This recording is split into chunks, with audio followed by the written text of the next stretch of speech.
Hello there, it's me, Stephen Thomas with Reports on Housing, coming to you with another housing debrief. Thank you for joining us. This week, we're going to touch on, oh, by the way, this has been recorded on Thursday, March 13th. And so this week, we're talking about, will tariffs crash the housing market? There's so much noise out there. My whole purpose of what we do at Reports on Housing is to deliver real stats, real good data, facts, so that we can cut through all the noise by properly setting expectations. I look at myself as in the expectations setting business, and we call it like it is. Whatever we see is what we're going to report. And I personally, and everybody that works here, we're housing analysts. I have a quantitative economics and decisions degree from the University of California, San Diego, and I lean into that in doing all of our analysis for housing. So this week we're going to dive into tariffs, and tariffs ultimately become a tax that's placed upon all goods that are imported. There are many reasons why we do tariffs. I don't like to get into all the politics of it. I like to focus on, okay, if this is going to happen, what is going to be the net result of what we do? And for what I do and what we do is we're housing analysts. So what will the impact be on housing? And a tax on imported goods coming from Canada, Mexico, where there's this cohesive supply chain that the builders rely on.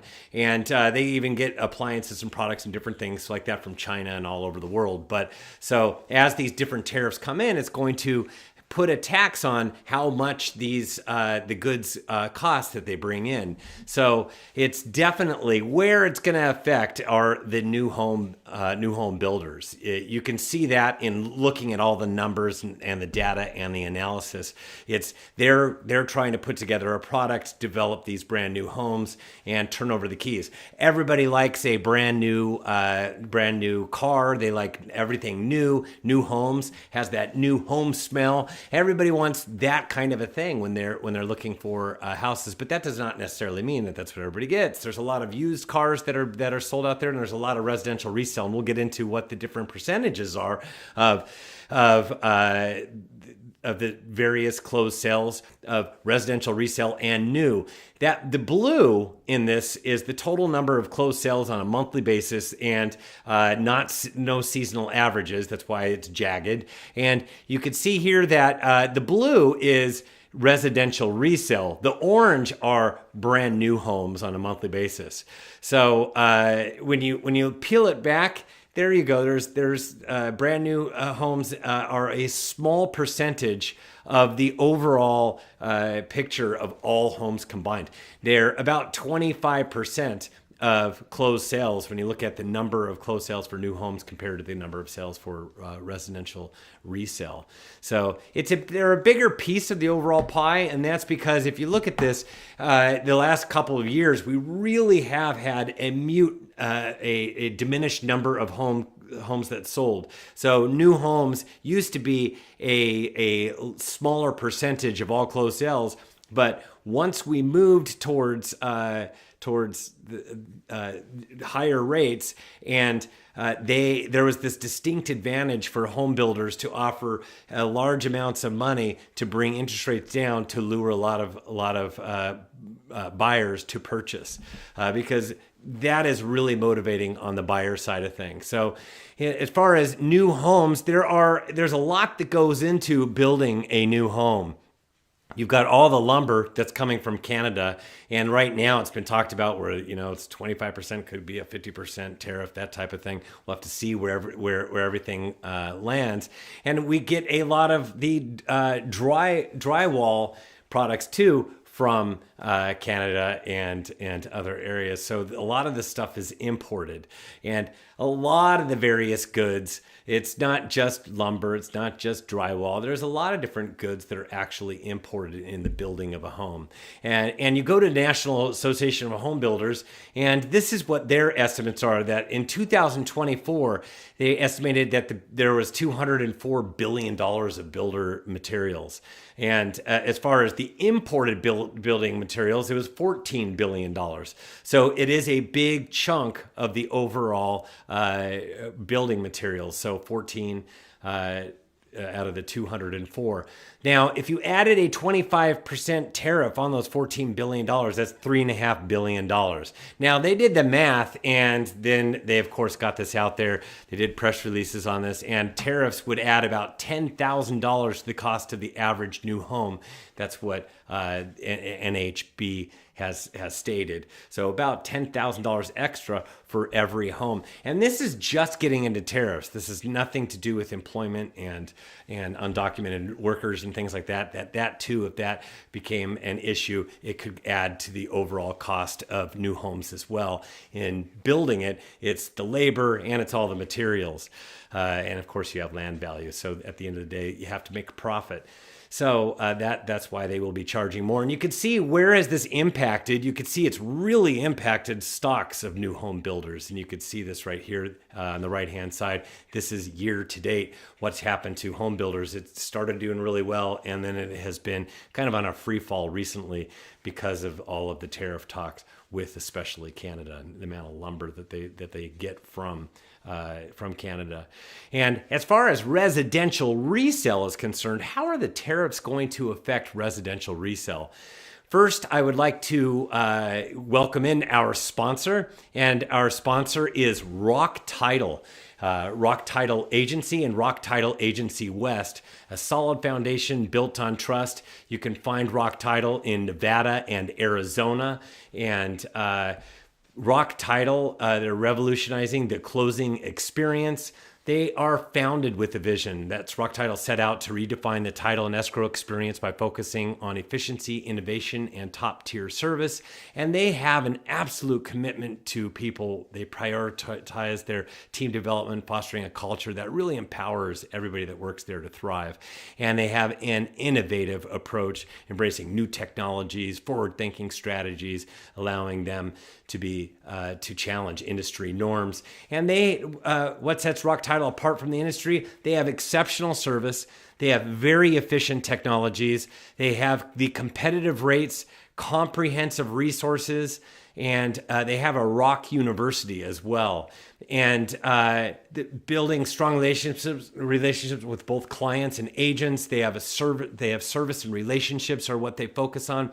They personalize attentive service that fosters lasting relationships with agents, buyers, and sellers. And they have clear communication and transparency, which ensures a smooth and stress-free transaction process.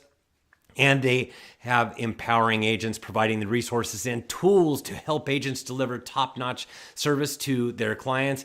And they're all in it for long-term partnerships, focused on building trust and loyalty for years to come, not just closing deals. So Rock Title, they have these excellent tools and training to help everybody grow, unique tools and apps from Rock Title Pro 247, ZocCam, NetSheet app, Altos market reports, and so much more. They have marketing services from flyers, postcards, and social media content and campaigns to promote listings. And they have training programs, a lot of training through Rock University. We've actually spoken at Rock University. They have Canva training and sponsored programs and more. And they have business growth essentials, tools to help agents understand costs, prepare properties, and position listings effectively. They are trying to partner with the real estate community as well as top-notch level service for their clients. So they have a solid foundation built on trust. You can reach them in Nevada at 702-625-9706 or in Arizona at 480-790-9100. Thank you so much, Rock Title, for your sponsorship. And now back to the program. We're trying to drill into, okay, tariffs and what will be the impact on residential resale. And there's a lot of speculation that this will cause a major slowdown. And this in particular is right now. The recession odds have been increasing by a lot of economists that I have listened to, and everybody shares the same sentiment that at the beginning of the year we were looking at about 10-15% chance of a recession. Now it's blown all the way up to 30-35% chance of a recession, but still that's not what the base case is. The base case is that we do not go into a recession. And even if we went into a recession, you have to understand that there's something that would happen on the rates side of things. So, but before we go any further, I do want to talk about there will be some impact, but it will be minor with the tariffs. And that would be anybody that is looking to do remodeling and or if they fix a home and flip it. There are materials that they, of course, would have to utilize in renovating a property or even painting and all that stuff. There are different materials that are used, and some of them rely on imports. So the cost of these kind of goods could rise from the tariffs that are being implemented shortly. So this just adds to the overall cost. These costs won't cause prices to go down, and they won't cause prices to go up either. It'll be more absorbed by the homeowner and will eat into a little bit of their equity, although homeowners are sitting on more tappable equity right now than they ever have in the United States history. And that was with the major down payments and the recent run-up in values from the start of the pandemic all the way through the first half of 2022. And we're very, very interest rate sensitive. This residential resale is a segment. It's a larger segment of the overall housing market. We just showed that new homes is just at the most 25%, and that's typically in January, and then it kind of drills down a little bit from there. But so residential resale, everybody across the board is interest rate sensitive, but new home builders have been able to place their buyers into lower interest rates, which would entice them to go over the new builder way.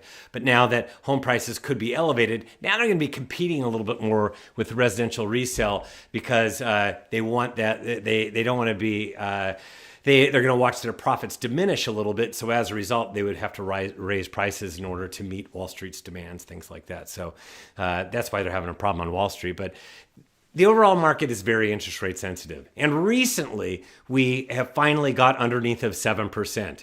We have been stuck, and this is according to Mortgage News Daily, with no points. Most everybody pays a point, but when they're first looking, they're going to see what that interest rate is. When it's above 7%, it really limits the number of buyers that can actually afford to purchase. And a lot of people just don't want to look at homes when they know what interest rates have been in the past, when interest rates are at 7% or higher. And what that arrow points to last year, we were stuck pretty much above 7% the whole year. It was absolutely stuck from April all the way through mid-July. So it ate right into the spring and summer markets with higher interest rates, and demand was lower as a result of that. And it finally did dip below 7% later on, but it was too late. Now you're looking at that 7% where I'm isolating it. That was from December 18th all the way until we got to February 19th. It was stuck above 7% to start off the year. So the year felt a little more sluggish, but has dipped below 7 into the 6s. And into the 6s is where more of the magic will happen. It doesn't mean that there'll be a landslide more of buyer demand, but buyer demand does increase when interest rates drop below 7%. And we can see the 6% that we were there for a while in 2024. We're actually 42 days below 6.5%. And if you look on the right-hand side, we have been from February 20th on, 3 weeks solid where it's been below 7% into the 6s. And the longer that we play here, and if rates continue to dive down a little bit more, this has everything to do with the recent slowdown and more of the economic numbers coming in a little bit cooler than what expectations are. And we're starting to see interest rates start to ease. And if we continue to get those numbers going forward, we could see them ease further, even below 6.5%. Our base case for the year was for interest rates to be between 6.5% and 7%. That's kind of where we're playing right now. But things could cool further. That would allow interest rates to fall below that 6.5% threshold, which would add to even more demand. And we're really looking at a supply and demand thing.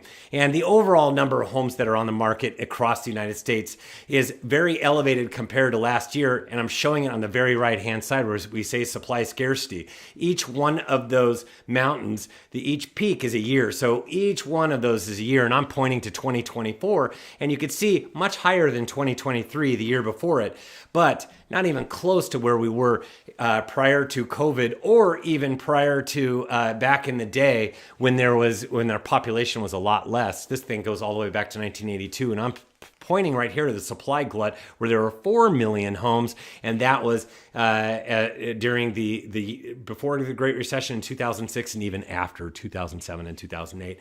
And you could see right here that it's just not that many homes across the United States. There just are not that many, and it's stuck there. And then, but you match that the low inventory against low demand, and you could see the last 2 years, again, each one of these mountains is a year, and I'm 2024, and I'm pointing at 2024 is the one I'm pointing to, and 2023 is right to the left of it. And you can see how it's definitely demand is diminished compared to where we were in prior years.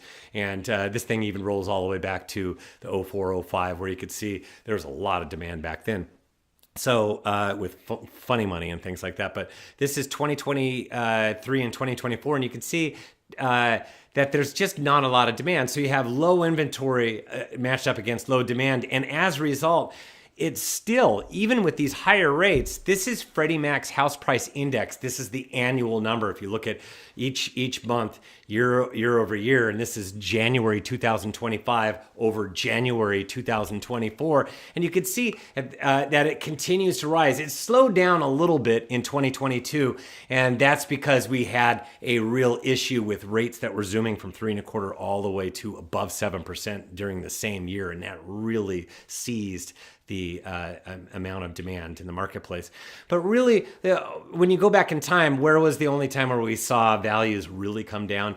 You're looking at it right here in the middle of this chart, and that is during the Great Recession, which was caused by bad lending and the housing market. So this is if I look at it on a monthly basis, you can actually see that the house that there are months where the values go down on a month over month basis, but year over year it's not down. So when you look at month over month, yes, we do have months where it comes down. It's typically in the latter half of the year, and that purple arrow shows you the latter half of 2022, and that orange arrow shows you the latter half of 2024. So a little bit of softening, not like 2022 when everybody's wondering, the whole market's going to cave. Didn't happen. And you could actually see in 2023 towards the end, there was 3 months where it was down. In 2024, there were several months where it was down slightly. And it's starting off the year in January 2025, elevated up for month over month. And so know that it's going to take a lot more to really make anything crash. You need a lot more inventory, and we're just not going to get the inventory. Now, we're on the builder side of things. It affects them because now the cost of them building goes up, and the only way for them to pass along those costs are for prices to rise, and that could diminish demand, and it can really be a catch-22 for them and really slow down the number of new homes that sell. But the residential resale market's a totally different market. So if you want more information, go to reportsonhousing.com. Please, I invite you to subscribe to this channel if you like the content that you're seeing, as well as like this video. We'd greatly appreciate it. And the most recent report that we put out, all markets have received it, is called A Different Velocity. And that's because this year is way different than last year. It feels a lot more sluggish for residential resale, which means that there won't be as much pressure on prices to go up because of the extra inventory matched up against very similar year over year demand. And so that goes into more detail there. So go to reportsonhousing.com, subscribe to one of our many reports, and utilize the coupon code Tariff for a free month. And I want to thank you so much for tuning into another housing debrief, and thank you Rock Title for your sponsorship. Rock Title rocks. We appreciate the sponsorship, and I hope you have a fantastic finish to this week, and we will see you on the other side of the weekend for another housing debrief next week. Thanks much.